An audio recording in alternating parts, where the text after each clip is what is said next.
So we're going to start just by giving you an idea of what all the parts are. This is your driving lines. There's 2 lines there, plenty long for what you're going to be pulling. The bridle, as usual, there's some little differences between it and what you would typically ride. We'll talk about that when it's on the horse. Here we have the hames and traces, or tugs. That's going to fit in the groove around the collar.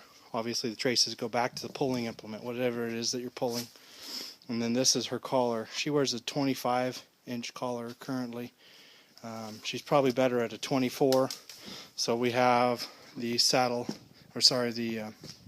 collar pad, which you're familiar with. It was on Gracie. So we're going to put a saddle or a collar pad on there to get a little bit more space.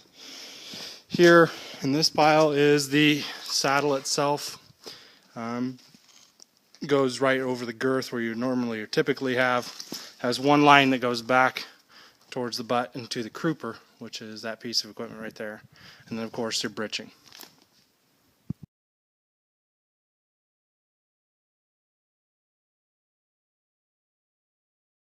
Alright, so when you're putting this on, you're going to put your saddle right about where you would a normal girth, right behind the withers. Spread everything out so that the britching goes down on the butt and the crupper is directly above the tail. First thing we're going to attach will be the actual cinch portion of the saddle. This is for the tug, or the shaft loop. So what we're going to do is, again, you have 2 leather straps. The wider one is the actual cinch strap. Pull that up. You're going to pull it as tight as you would a horse, or a saddle horse, just about. Snug enough that you can still get your hands underneath it. The whole point of it is to keep the saddle from rotating left or right on the horse. The next thing you're going to attach is the actual shaft loops. It'll depend upon the equipment, how far out. If it's a wider piece of equipment, this needs to be lower. If it's a narrower piece of equipment, it needs to be shorter. So it keeps the loop either wider or closer. Next thing you're going to attach is the crupper. Pull the tail up gently, stretch it out.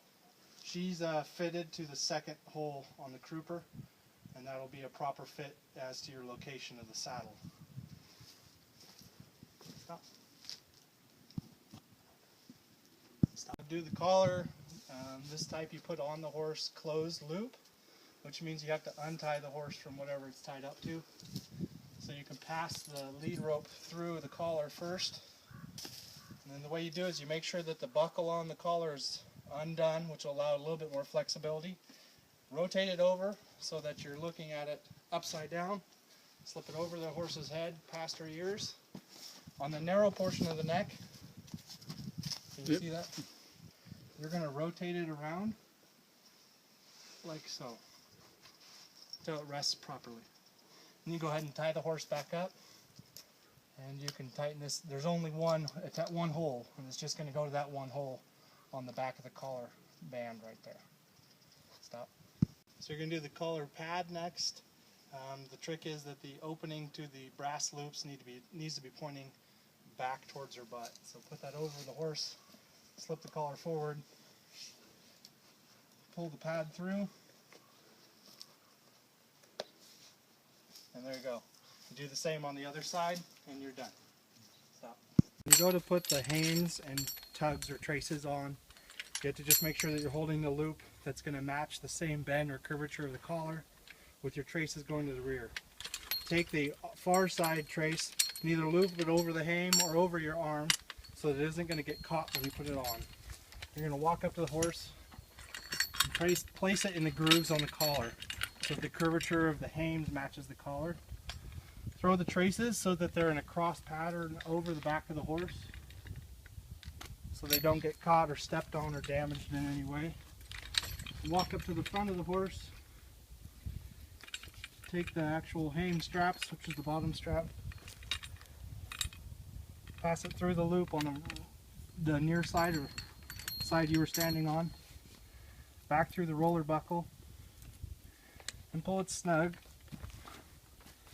If you pull it tight, what it does is it spreads the circle. If you leave it loose, it'll elongate the circle. So the way it's fitted to her, go to the second to last, or it appears to be the second to last, but we'll mark it on there. just in such a fashion that's tight so that the hames are actually sitting in the grooves so they can't come off. And then you're going to see a little bit of extra on the actual far side of the buckle, and just put that through there. The thing that's important to remember is that this collar has adjustments, so if it's a 23-inch collar or a 24-inch collar or a 26-inch collar, this hame will work. So these metal brackets that go for the strap across the top of the hames should ride in the center. This is built for a 23 to 27-inch collar, and this collar currently fits her as a 25-inch collar. So put it there, make sure it pulls snug. When you look at the front of the horse, I'm going to pass in front of you. When you look at the front of the horse, you should have a gap that you can still put your hand down between the collar and her neck, so as it doesn't pressure on her windpipes. They should rest on the shoulders of her neck and on the front tops of her shoulders and her front chest.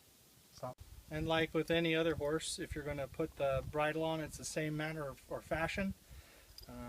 The only difference is that on a driving bridle, you have the ability to adjust the location of the blinders. The blinders, the eye should be resting in the middle of the blinders. It's pre-adjusted for you already, Kevin.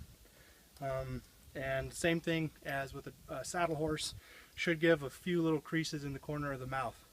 This is your only control. Unlike on a saddle horse, you still have your seat or your ability to stop the horse. This has to be fit snug in the mouth and snug with the snaps and brackets. Otherwise, if this comes off, you've lost control.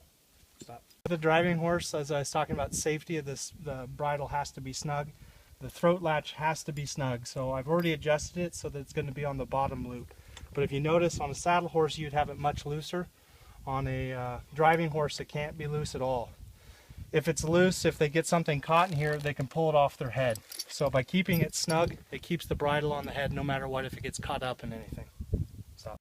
These loops up on the top sides here, these are for an overcheck, which we used in the wedding, and that keeps the horse's head from going low. I pulled them off for her. They're not necessary.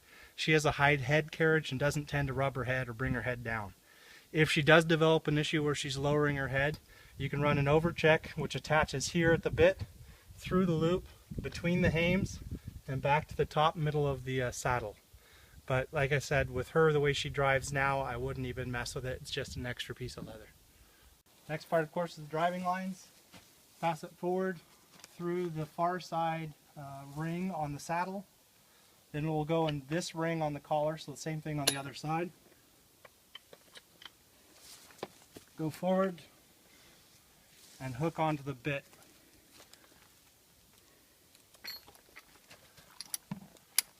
And we'll do the same thing on this side so you can see it.